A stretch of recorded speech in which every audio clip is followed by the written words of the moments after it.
Tonight on Spotlight. One moment, he was tearing up the skies. The next... Knock it off, knock it off. Seconds from death. We're going to get you out, mate. The miracle of Glenn Collins. Standing up. Not many people survive a plane crash. I was afraid I'd lose him.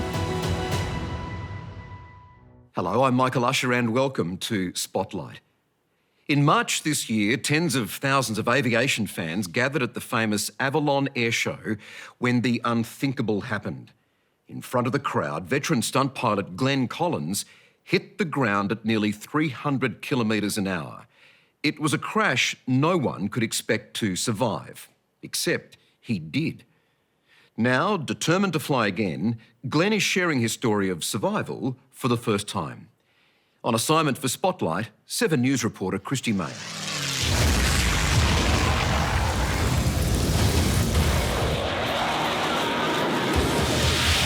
The Avalon Australian International Airshow is the biggest aviation expo in the Southern Hemisphere.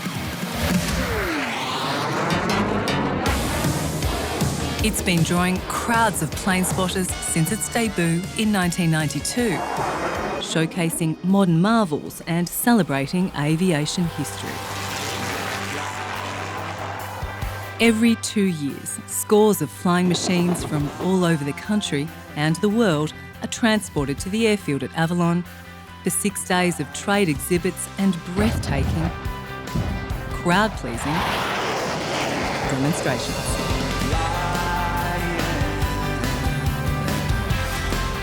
The beauty of Avalon is the breadth of all the different types of air displays that they do, whether it's military or whether it's general aviation or whether it's the airlines. They're all very different, but it's all just as exciting because, quite simply, you're in the air. Angela Stevenson has suffered a deep fear of flying for most of her life, but incredibly has turned it around to become a pilot herself, as well as a celebrated commentator. I have been at 3 Avalon air shows, which is the piece de resistance of the air shows in Australia. Yes, hi. Thanks so much, Peter. This is a first for Avalon to have a quick little live television show. In March of this year, the 2025 event was coming together as one of the most memorable to date. Probably shaping up to be one of the best Avalons as far as the weather goes. A really big crowd and yeah, everyone's into it. Everything was looking good, to be honest. Paul Bennett is a legend of the Australian aviation industry and arguably our most awarded aerobatic stunt pilot.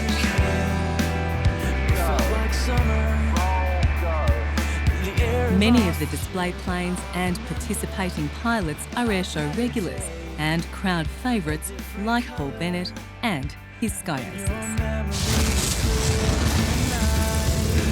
There's nothing else really like it.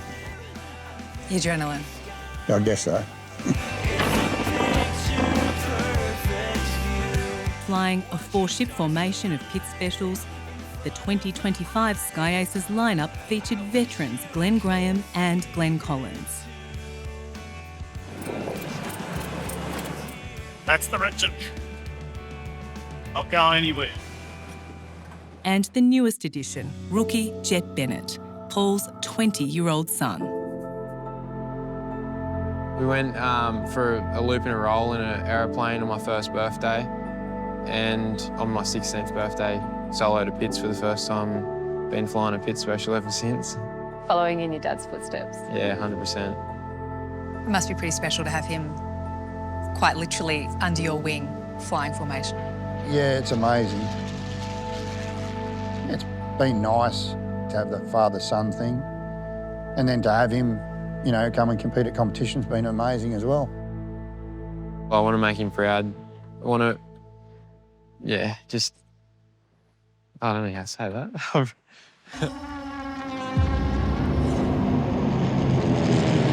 You're leaving a legacy for him now. Yeah, that's the idea. That, you know, as a parent, that's what you want to do.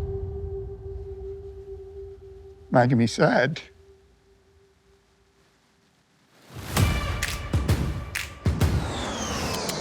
With 400,000 visitors over 3 days and countless planes being put through their paces, preparation and planning are critical to an incident-free event. Glenn Collins, who's performed more than 200 airshow displays in his career, knew this better than anyone. If you had to put a number on it, how many times would you have practiced with the Sky Aces? Oh, it'd have to be thousands, in the thousands. Yeah, we've practiced over and over before and after air shows. Yeah, well, he's been doing it longer than me, really. I mean, he used to do formation aerobatics before I even started flying aerobatics. The team's routines have been flown countless times in various formations. Our 2-ship, 3-ship, 4-ship sequences are very similar, and we've been doing those for a long, long time.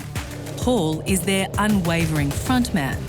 He flies lead, Sky Ace number 1. Oh yeah, it's a lot of responsibility, that's for sure. The general rule of thumb with formation aerobatics is you put the most experienced pilot in the lead, and that's what we've got. I'm prepared to have the guys on my wing. I trust them, they trust me. The first day of the Avalon show was like many others the Sky Aces team had flown before, and Glenn was going the extra mile to make sure Jet felt ready. It was all normal, all walked through and did our sequence on the ground walking through, and then just, jumped in and was ready to go. For Jet, it was a milestone event. It was his first ever international airshow performance. In the morning, I was cleaning the plane, making sure it looked, sparkly and it was looking good. I was just excited to do that 10-minute flight. Yeah, it was shaping up to be great.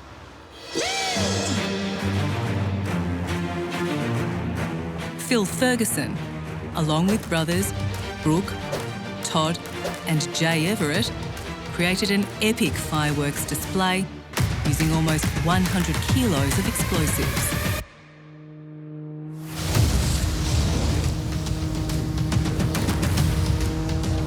A major part of the airshow spectacular.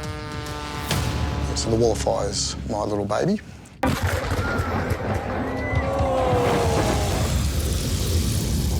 The walls is 1.3 kilometres long, and that was going to be set off on the Friday night. These 4 members of the pyro crew would play critical roles in the events of that fateful day in Avalon. There's a lot of danger with everything that we all do. And you're in contact with the pilots too, aren't you? Yeah, we have contact with all the pilots at all times. It was late afternoon. The crowd had just felt the thunder of an F-35 Lightning fighter jet. Did Glenn seem all right that day? Yeah, he was fine. We chatted a fair bit. He was Glenn, cool, calm and collected as he always is. Everything was quite normal for an air show. It was going to be a big day. Pal, why do you do this? Because we love it and we love seeing the smiles on the kids' faces. And the Sky Aces took off for their first performance of Avalon 2025.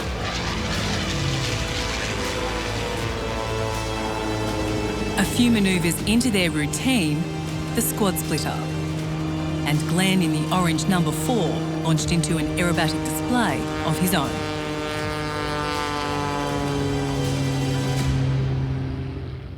But things didn't go to plan. Just over there, Glenn was midway through his solo display when he began to perform a triple avalanche, a manoeuvre involving a loop and some rolls, which he, in his 400 horsepower Wolf Pit Special, had performed hundreds of times before. It's a fairly simple manoeuvre, really. I come out of another manoeuvre called shoulder rolls, dive down towards the ground to pick up my speed. And once I get to centre, pull up into a loop, and at the top of the loop we hit the snap rolls, They make the aeroplane rotate around at about 360 degrees a second. Glenn's job at that time was to make smoke and noise in front of the crowd while the other three of us are repositioning. While the three moved into formation for their next manoeuvre, Glenn was at the top of his last loop. Normally, you'll be coming back towards the ground and actually pushing down towards the ground, knowing you've got extra height to gain your speed. I should have realised I didn't have enough altitude. Even disregard the altimeter, just me putting my head up and looking down at the ground, I should have known. But Glenn had catastrophically miscalculated his exit out of the manoeuvre. I saw Glenn come out of the top of my vision and go down behind the television screen. And then Glenn came out from underneath the bottom of the television and went straight in. He would go on to hit the ground at about 300 kilometres per hour.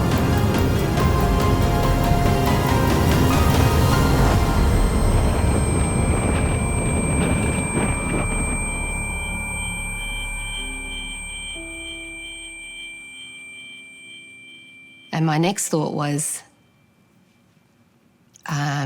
he's gone, because nobody survives that.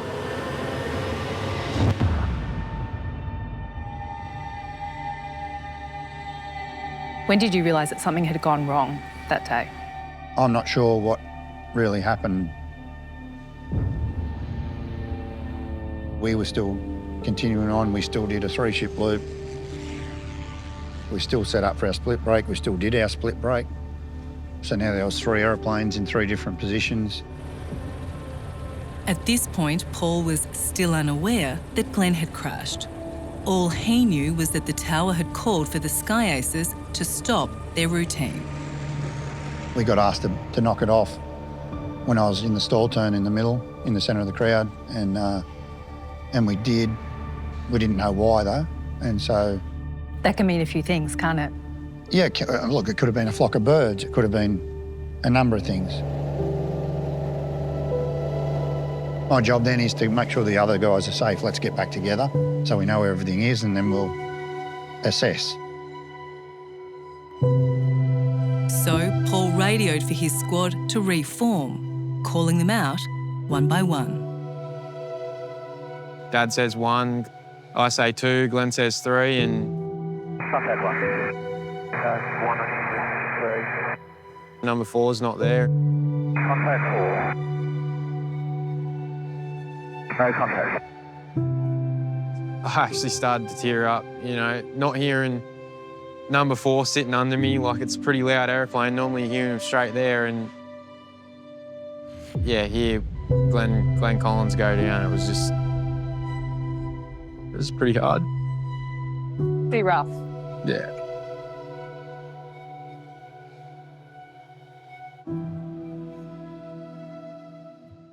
Yeah.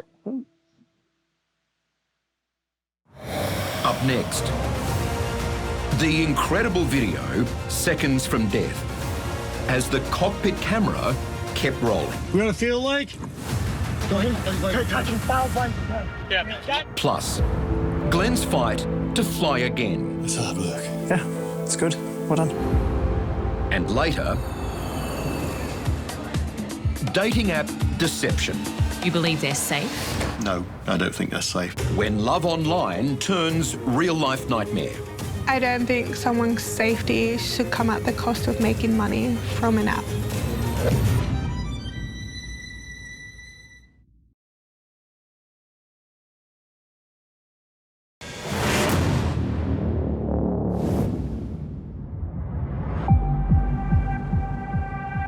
It's March 28th of this year. The biggest air show in the country is in full flight.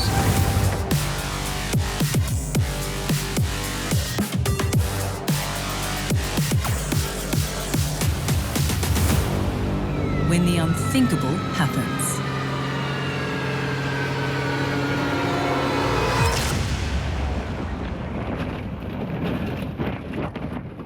veteran aerobatics pilot Glenn Collins crashes at 300 kilometres per hour. With an impact velocity of 35 Gs. He's alive, but only just.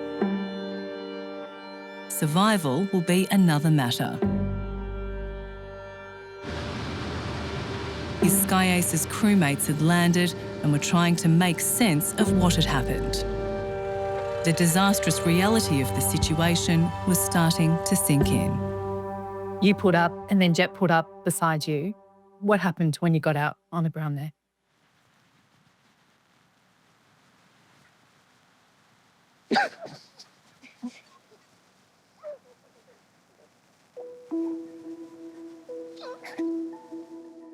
I kept thinking, that's Glenn. That was Glenn. It was the orange one. It was the orange pits. It was Glenn. And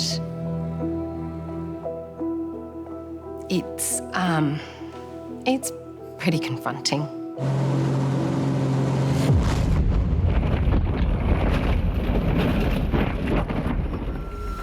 On the ground, the crowd of 40,000 was stunned and horrified by the unimaginable scene that had just played out in front of them.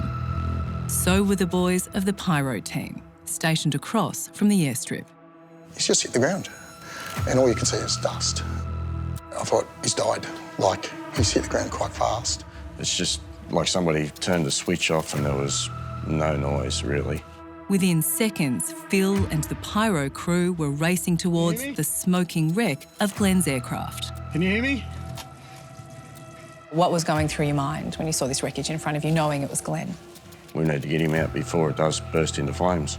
We got a fuel leak? Careful, careful, careful. You saw the fuel leaking?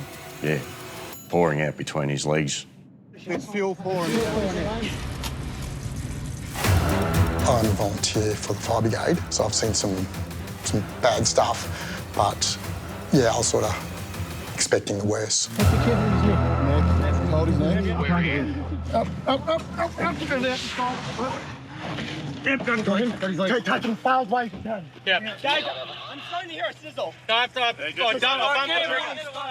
Yeah, no way. Fine. You got his head still good?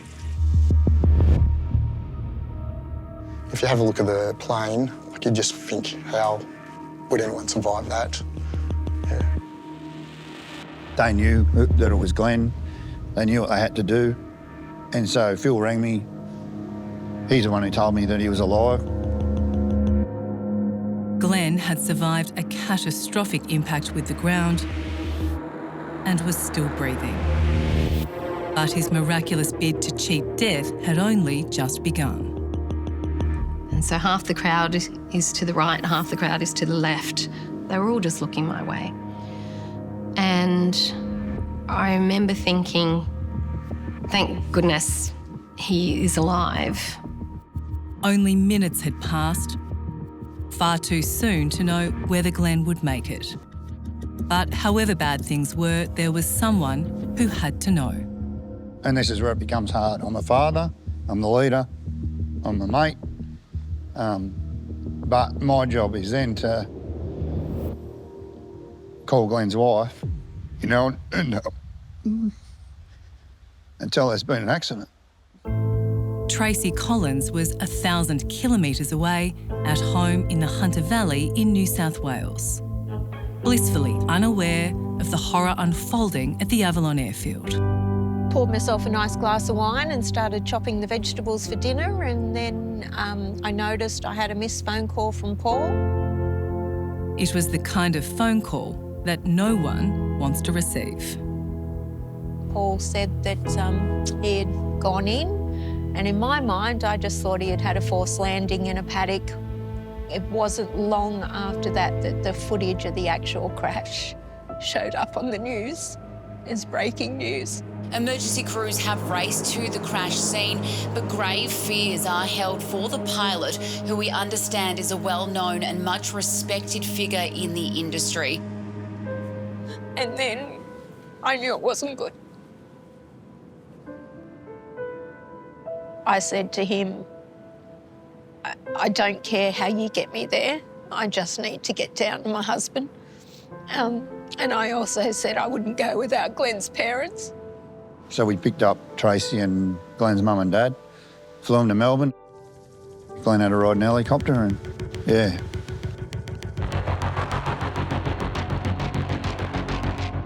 It was only a 2-hour flight down, but that 2 hours, I just couldn't think about what was ahead of us. Like, I was afraid I'd lose him.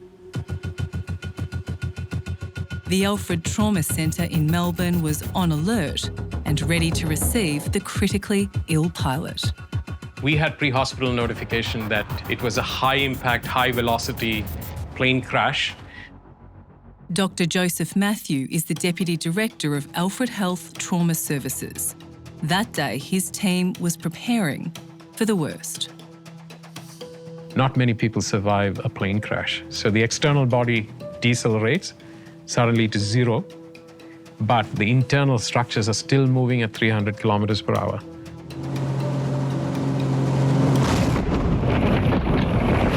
Also, the transmission of force back from the ground goes through the spine and it crushes bones. Where do you even begin when you're confronted with whole body trauma like that? So to control the scenario and to be humane, we decided to what we call as intubate. In layman's term, is actually put him into a controlled coma. And we transfused close to 10 units of blood straight away in the first 20 minutes, which brought his blood pressure up and stabilized him. So he had a very complex open fracture of his ankle and his leg, which was in pieces. He had a lot of bleeding that was happening in the back part of the chest and the abdomen. His lungs were bruised and punctured too, and multiple rib fractures was also there. CT scans revealed the destruction to Glenn's spine caused by the crash. This is the upper thoracic spine, and you see how badly he's broken there. In multiple pieces there. With 20 of 24 vertebrae suffering some degree of fracture, it's hard to believe that Glenn would make it through surgery. But he did. Were there any fears at times that he might not make it through those first few days? I can tell you with my 21 plus years experience years and 10 years externally, I've seen quite a lot of aircraft-related injuries. Not many people survive. Would you say it's a miracle that he survived? Well, I would say it is a miracle. Yes, it is a miracle. Next, walking away from death. All right, ready for stand? Yep. And the love that lifts him up. I won't leave until we go home together.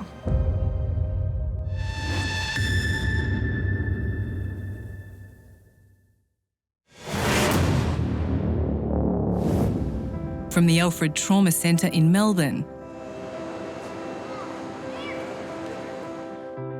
to the hospital wards of Sydney's Royal North Shore. On the count of 3, big push through this leg, and we're going to stand up. Okay? 3, 2, 1, standing up. Lovely. With a swift focus on physio, Glenn's battle with gravity now is to get back on his feet. That's it. Small push, small hop. There we are. Small push, small hop. It's easier said than done. It's hard work. Yeah, it's good. Well done. That was April. Now it's July. It's been 3.5 months since his accident and he's just moved to a rehabilitation centre here in Sydney. It's still a long road of recovery ahead for him, but he's hoping this will be his last stop before he can finally go home. All right, ready for stand? Yep. Now at Royal Rehab, step by step, he's making his way home to the Hunter Valley, north of Sydney. We'll do Right. these ones, yeah. These don't look as hard as they used to as well. Not with this leg. It's the, The other one. The other one doesn't work so well. With a moon boot and the all clear to put some weight on his severely broken left leg, Glenn, incredibly, is getting closer to walking. Some feeling in his paralysed right leg is coming back. But the thing that is not coming back for him is any recollection of what happened in the lead-up to the accident. Unfortunately, I've got zero memory of that day. No concept of what was going through your mind in those final seconds? No, which is the most frustrating part. That's what I'd really like to know. How would you feel if those memories did come back at some point? I guess that'd be good in one way, but it might also be very bad as well, you know, because surely, you know, at one stage I thought, this is it, I'm about to die. I know you haven't watched the GoPro from his aeroplane from that day. Would you be willing to take a look at it now? Yeah, I would.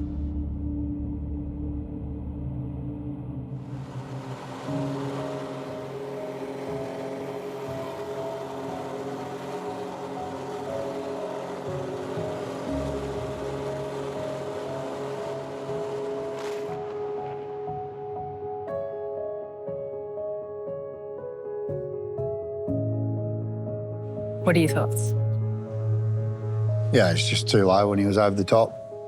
You can see what the altimeter says there. Glenn reached a height of 750 feet when he completed his snap rolls, which was about 200 feet lower than he typically would have. You can tell on the vertical there he realises he's too low, but it's too late.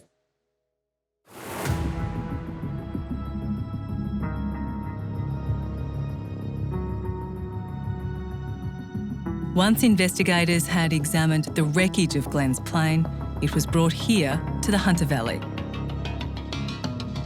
Up close, it's a confronting sight. The wings shredded, landing gear missing, and the fuselage gone. It really is hard to believe that he made it out alive.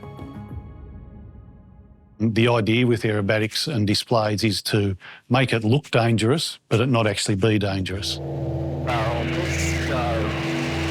Roll, go. Both of us would consider that doing a triple avalanche is not a hard figure to do.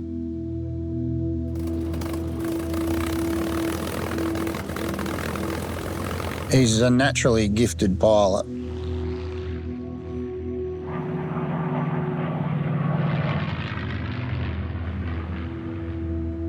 But anyone can have a bad day. We've all had them. With every figure, there's a height that you want to have as a buffer zone, and you got to have a margin for like a mechanical error as well. That's why we wear a parachute. We are flying on the edge.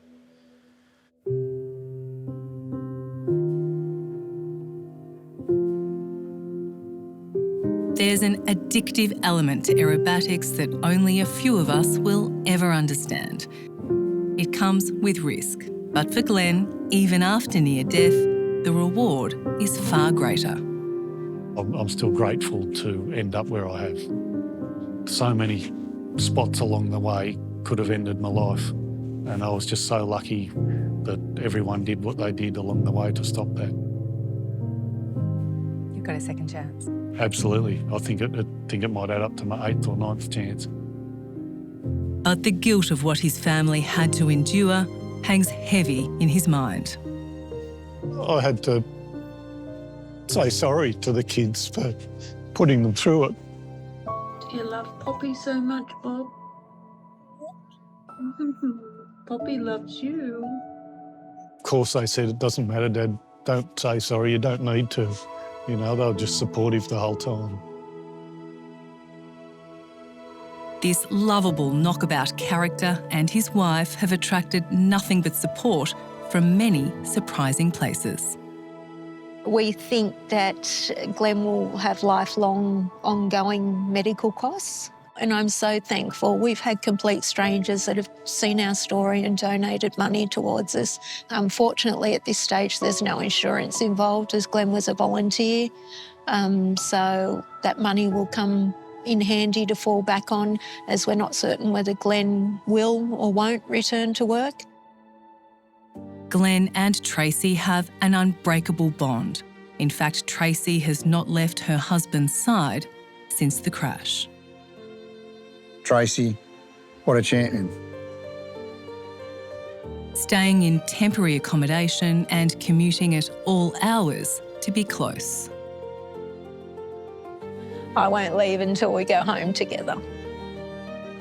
She's just the most special person in the world and I love her to death. She said she's not going to have a drink until Glenn has a drink, and she's not going home until she takes Glenn with her, so pretty special.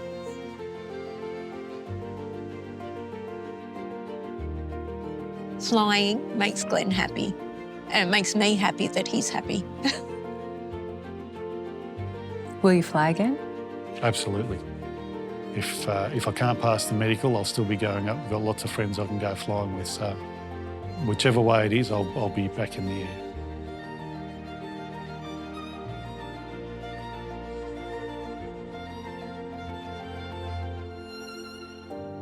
Glenn still has a long road ahead. If you'd like to help him on his journey, you can head to our website for more details.